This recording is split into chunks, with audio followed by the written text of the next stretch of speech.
నేరాలకు పాల్పడుతున్న వారిపై తిరుపతి జిల్లా పోలీసులు చర్యలు తీసుకున్నారు. 6గురికి పైగా పీడీ యాక్ట్ నమోదు చేశారు. వీరు డ్రగ్స్, హత్య, దొంగతనాలు, రౌడీయిజం, భూకబ్జా లాంటి నేరాల్లో నిందితులుగా ఉన్నారు.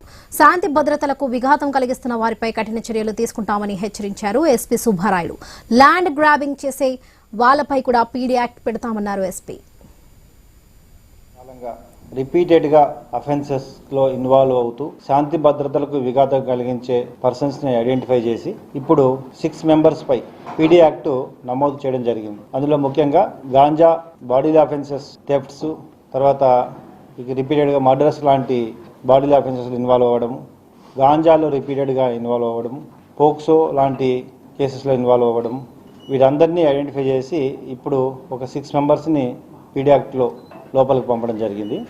ముఖ్యంగా పోక్సో కేసులు అంటే చిన్నపిల్లలు, మైనర్ గర్ల్స్పై ఎవరైతే ఇన్వాల్వ్ అవుతున్నారో వారిపై ఇమీడియట్గా ఇప్పుడు మనం సస్పెక్ట్ షీట్స్ ఓపెన్ చేయడం జరుగుతుంది. అరెస్ట్ తర్వాత 13 ఏళ్ళు 14 సంవత్సరాల చిన్నపిల్లల్ని ల్యూర్ చేయడము, సెక్సువల్ అసాల్ట్ చేయడము, వీటిపై ఇప్పటికే దాదాపు 160 షీట్లు ఈ లాస్ట్ 1.5 ఇయర్లో ఓపెన్ చేయడం జరిగింది.